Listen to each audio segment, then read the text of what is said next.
জাপানে ভয়াবহ ভূমিকম্প, কমপক্ষে 30 জনের মৃত্যু হয়েছে। পরপর জোরালো ভূমিকম্পে সোমবার কেঁপে ওঠে জাপান।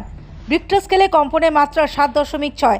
সুনামি সতর্কতা জারি হয়, জলস্তর বাড়তে থাকে। 1 জানুয়ারি 155 বার কম্পন অনুভূত হয়। রিক্টার স্কেলের তীব্রতার প্রতিমাপ ছিল 7.6 ও 6।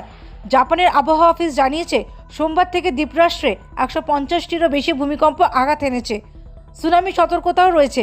5 ফুটের মতো উঁচু ঢেউ আছড়ে পড়েছে। সূত্রের খবর, 33,000 পরিবার বিদ্যুৎহীন।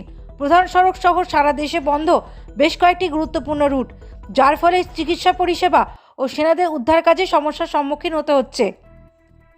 জাপান মেটিওরোলজিক্যাল এজেন্সি জানিয়েছে, ইশিকাওয়া ও আশেপাশে প্রিফেক্টারে আঘাত এনেছে এই ভূমিকম্প।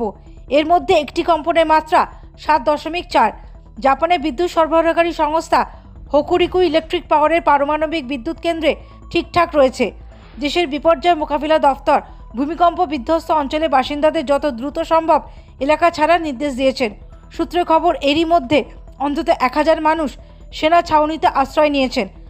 জাপানের প্রধানমন্ত্রী ফুমিও কিশিদা বলেন, এখন ভীষণ ঠান্ডা। জল, খাবার, কম্বল, গরম তেল, গ্যাসোলিন, জ্বালানির মতো অত্যন্ত জরুরি পণ্য হয় বিমান বা জাহাজে পৌঁছে দেওয়ার নির্দেশ দিয়েছি। যুদ্ধকালীন পরিস্থিতিতে চলছে ত্রাণ পাঠানোর কাজ। তবে আপাতত ভূমিকম্পে বিধ্বস্ত এলাকায় বন্ধ বুলেট ট্রেন এবং বিমান পরিষেবা। বন্ধ বেশ কিছু হাইওয়েও। বিপর্যয় মোকাবিলার সঙ্গে জড়িত জাপানের কর্মীরা ধ্বংসস্তূপের নিচে আটকে পড়াদের দ্রুত উদ্ধারেরও চেষ্টা করছেন। মঙ্গলবার সকাল থেকে সেই কাজ চলছে। যুদ্ধকালীন পরিস্থিতিতে জাপানের পাশে থাকার বার্তা দিয়েছেন ব্রিটেনের প্রধানমন্ত্রী ঋষি সুনাক। মার্কিন প্রেসিডেন্ট জো বাইডেনও পাশে থাকার বার্তা দিয়েছেন। বছরের গোড়াতেই এমন ধাক্কা কাটিয়ে উঠতে কিছুটা সময় লেগে যাবে জাপানের।